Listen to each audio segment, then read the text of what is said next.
나는 전능하신 아버지 하나님, 천지의 창조주를 믿습니다. 나는 그의 유일하신 아들, 우리 주 예수 그리스도를 믿습니다.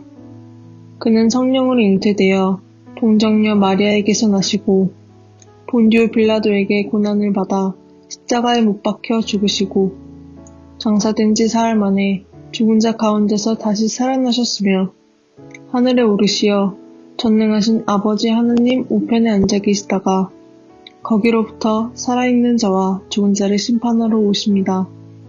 나는 성령을 믿으며 거룩한 공교회와 성도의 교제와 죄를 용서받는 것과 몸의 부활과 영생을 믿습니다.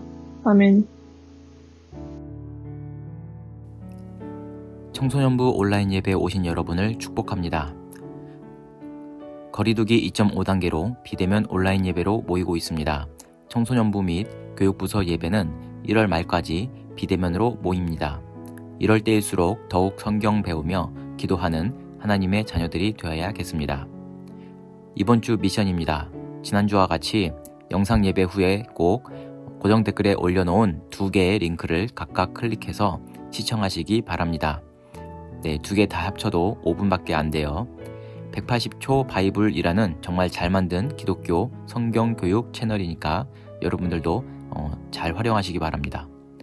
세 번째, 예배 후에 1월 마지막 주 푸짐한 간식 시간입니다. 먼저는 교회 가까운 친구들은 11시에서 11시 30분까지 교회 앞마당에 오시면 우리 선생님들과 임원, 형, 누나들이 있습니다. 교회 앞마당에 와서 간식을 받아가시면 됩니다. 그리고 교회 멀리 사는 친구들은 선생님들이 주소를 확인해서 직접 전달하러 갑니다. 그러니까 전화하면 우리 친구들 전화 잘 받고 간식 잘 받으시기 바랍니다. 그럼 이번 한 주간도 모두들 화이팅 합시다.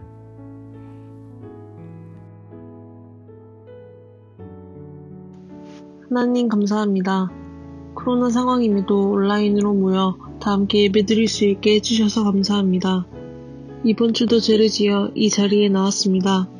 제발 저희들의 죄를 용서해 주시고 코로나 상황에서 믿음을 더 굳건히 할 수 있도록 저희들의 마음을 다스려 주세요. 말씀을 전하시는 목사님께도 큰 힘이 되어 주시고 그 말씀 마음에 잘 새겨서 믿음을 실천하는 이번 주가 되게 도와주세요.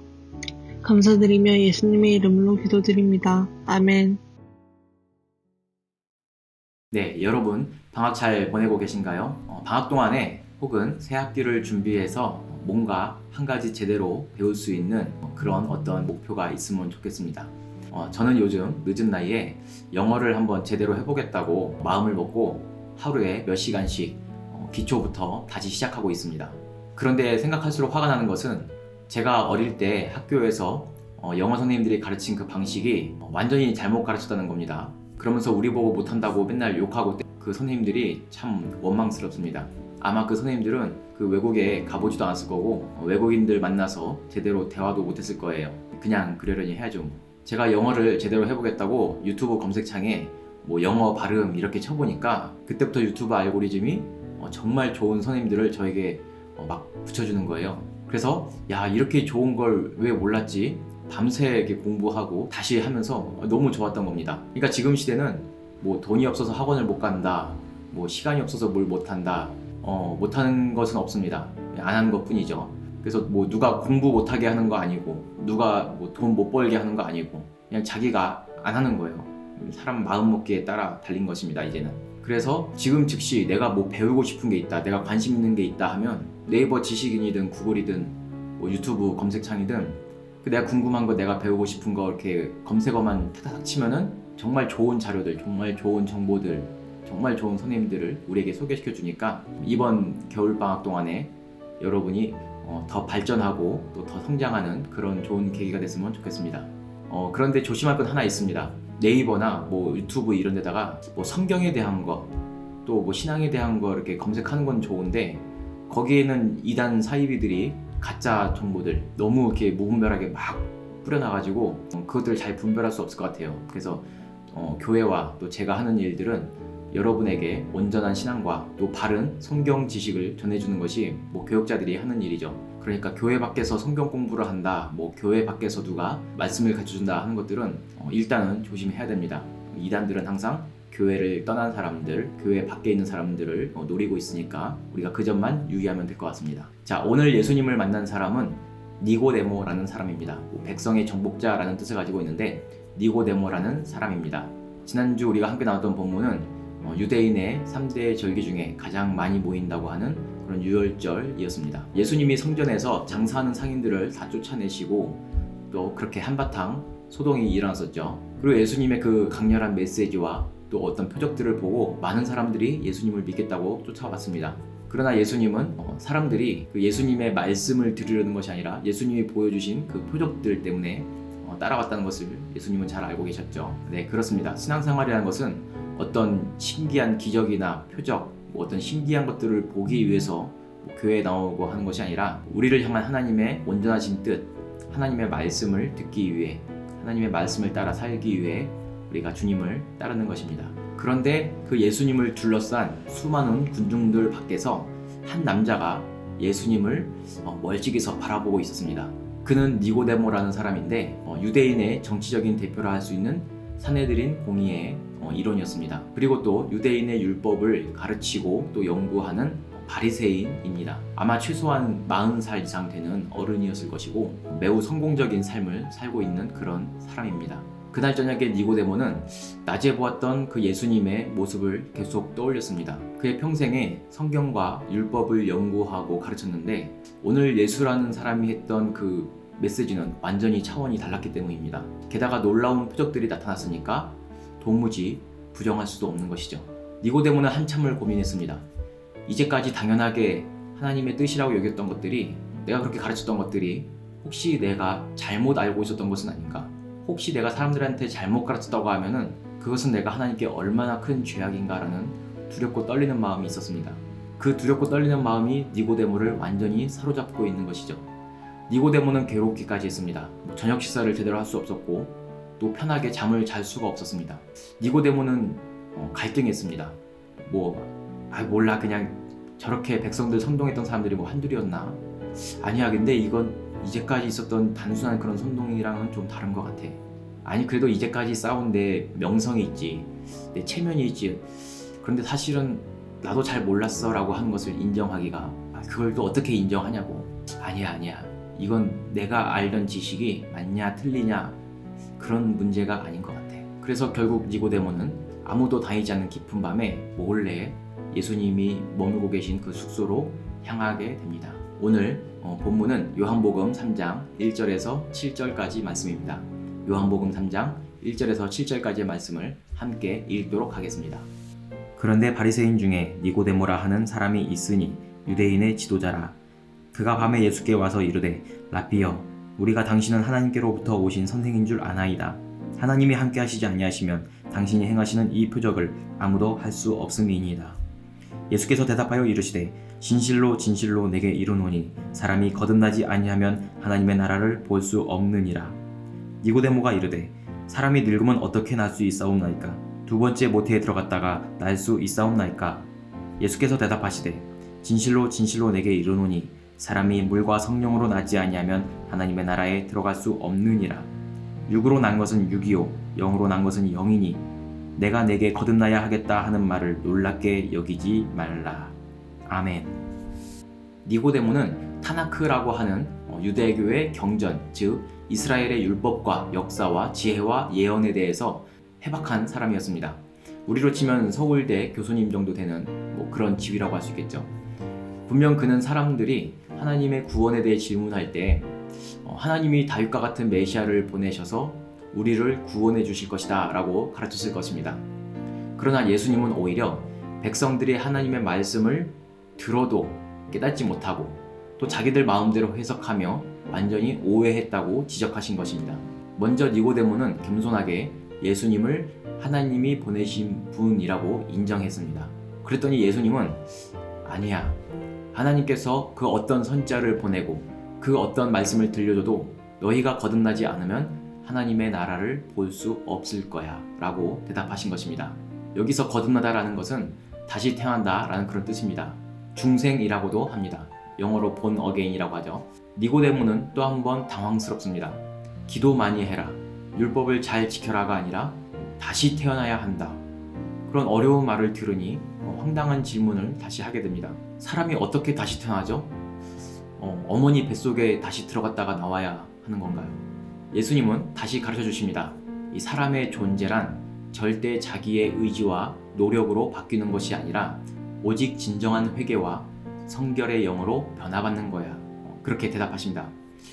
여기서 변화받는다. 영어 공부를 하다 보니까 나오는 문법 용어가 있더라고요.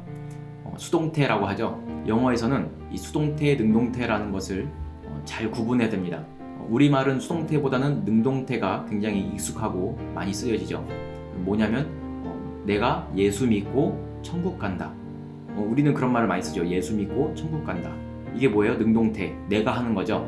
그러나 구원은 수동태입니다. 하나님의 말씀과 은혜가 내게 임했고 그것을 믿음으로 내가 구원을 받았고 또 성령이 나에게 임해서 내가 변화를 받아 하나님의 자녀로 살아가게 되는 것. 이런 능동태적인 의미입니다. 예수님은 거듭남을 이렇게 설명하십니다. 너희는 땅에서 태어나 땅으로 돌아가지만 하늘로부터 나서 하늘로 돌아가는 그 존재를 통해서 너희가 하나님 나라에 들어갈 수 있는 거야. 즉 하나님께서 보내신 예수 그리스도를 믿음으로 영접하고 또 그가 보내실 성령님의 능력으로 살아가는 것이 곧 하나님의 자녀로 거듭나는 것입니다. 우리는 원래 땅에서 태어난 존재지만 하늘로부터 오신 그 예수님을 믿음으로 그와 연합함으로 우리가 하늘에 속한 존재로 born 되는 것, 거듭나는 것. 그래서 우리가 땅의 방식으로 하는 것이 아니라 하늘의 방식으로 살아가는 것이 그래야 하나님의 나라를 제대로 이해할 수 있고 하나님의 나라를 볼 수 있다는 것입니다.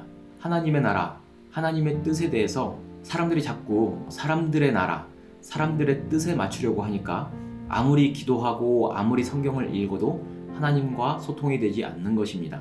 교회도 마찬가지입니다. 사람들이 교회의 사역을 세상의 일로 이해하려고 하고 또 세상의 방식대로 하려고 하니까 성령의 역사가 나타나지 않는 것이죠. 우리의 삶도 마찬가지입니다. 하나님의 자녀된 삶을 살지 않고 세상 사람들처럼 살아가려고 하니까 하나님의 영광이 나타나지 않는 것입니다. 하나님의 나라, 하나님의 사랑은 나의 지식이나 내 생각이 아닌 하나님의 말씀 그 자체로 받아들여야 합니다. 나의 존재가 흙으로 태어나서 흙으로 돌아가는 그런 허무한 인생이 아니라 영으로 다시 태어나고 영으로 살아가는 존재가 되기 위한다면 우리는 말씀으로 살아가는 법을 배워야 합니다. 많은 성경 해석자들이 니고데모를 이렇게 평가할 때 몰래 예수님을 찾아온 소심한 지식인이라고 하지만 저는 니고데모에게서 중요한 두 가지를 배울 수 있었습니다. 그 첫째는 내가 모른다는 것을 인정하는 것입니다. 여러분 이건 정말 어려운 것입니다. 내가 모른다는 것을 인정하는 것. 소크라테스의 말이죠. 너는 너 자신이 모른다는 것을 알라. 이건 정말 중요한 것입니다. 그리고 둘째는 미루지 말고 즉시 그 답을 구하라입니다. 바로 질문하는 습관입니다. 이게 그 유명한 유대인들의 하브르타 학습법입니다. 어떤 주제에 대해 생각하고 질문하고 토론하면서 더 좋은 지식을 추구하는 것이 유대인의 학습법이라 그러죠. 이와 반대로 우리 한국식 학습법이 무조건 따라하기, 무조건 외우기, 답을 맞춰야 하기, 교실에서 선생님한테 질문하려고 하면 옆에서 친구들이 눈치 주는 거, 선생님도 엉뚱한 질문하고 그러면은 이상한 소리 하지 마 이러면서 화를 내시고. 그런데 오늘 본문을 보니까 니고데모는 자신보다 훨씬 어리고 지위가 낮은 예수님 앞에 겸손하게 찾아와서 자신의 일생일대의 질문을 한 것입니다. 그리고 이 니고데모라는 사람에 대해서 요한복음에만 기록되어 있는데 사도 요한이 이 니고데모의 질문에 대해서 아주 중대한 의미를 부여했다는 것입니다. 그래서 보면 하루 종일 성전에서 상인들과 다투고 또 가르치고 해서 피곤했을 예수님이 마치 니고데모를 기다렸다는 것처럼 그렇게 느껴집니다. 그리고 니고데모의 용기 있는 이 질문 때문에 구원의 핵심인 거듭남에 대한 말씀을 우리는 들을 수 있었고, 그리고 예수님의 말씀 중에 가장 유명한 말씀, 온 세계의 교회에서 어린이들에게 필수로 암송하게 하는 그 성경 구절이 바로 오늘 니고데모와의 대화에서 나온 그 말씀입니다. 그게 바로 요한복음 3장 16절이죠. 하나님이 세상을 이처럼 사랑하사 독생자를 주셨으니 이는 그를 믿는 자마다 멸망하지 않고 영생을 얻게 하려 하심이라. 이 말씀이 바로 니고데모와의 대화에서 나왔다는 것입니다. 자, 니고데모가 예수님의 문을 두드렸던 것은 바로 천국의 문을 두드린 것과 같습니다. 그리고 예수님께 질문한 것은 바로 이 캄캄하고 막막한 우리 삶에 주님의 빛을 구하는 그런 일생일대의 질문인 것입니다. 여러분도 니고데모와 같이 용기 있게 질문하는 그런 습관을 가지기 바랍니다. 자, 오늘 우리가 함께 부를 찬양은 심희서라는 어린이의 질문으로 만들어진 찬양, 누가 별을 놓았지? 라는 그 어린이의 질문에서 시작된 이 찬양, 우리 함께 부르면서 주님의 은혜와 사랑 앞에 더 가까이 나가기를 원합니다. 우리 함께 찬양하겠습니다.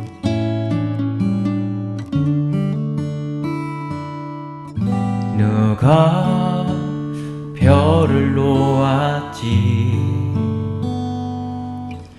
누가 달을 놓았지? 누가 하늘을 놓고 누가 땅을 놓았지? 누가 새들에게 날개를 주고 누가 꽃들에게 향기를 주고 누가 세상 창조하였지? 그분은 바로 하나님. 누가 별을 놓았지? 누가 달을 놓았지? 누가 하늘을 놓고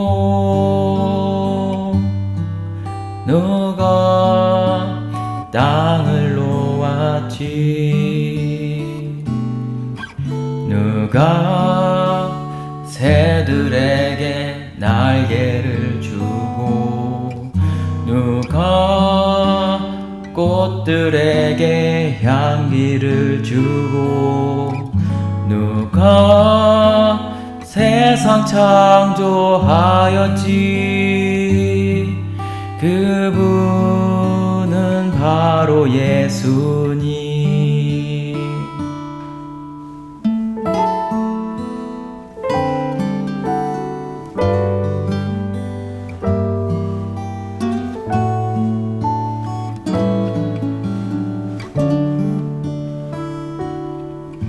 누가 빛을 주었지? 누가 숲을 주었지? 누가 바다를 주고 누가 물고기 주었지? 누가 우리에게 말씀을 주고 누가 우리에게 찬송을 주고 누가 우리 사랑하시지? 그분은 바로 하나님. 그분은 나의 성령님. 그분은 사랑의 하나님.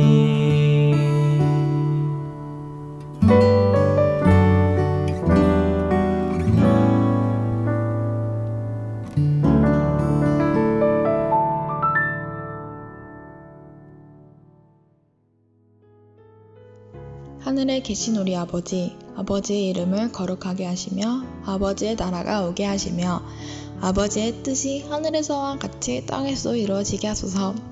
오늘 우리에게 일용할 양식을 주시고 우리가 우리에게 잘못한 사람을 용서하여 준 것 같이 우리의 죄를 용서하여 주시고 우리를 시험에 빠지지 않게 하시고 악에서 구하소서. 나라와 권능과 영광이 영원히 아버지의 것입니다. 아멘.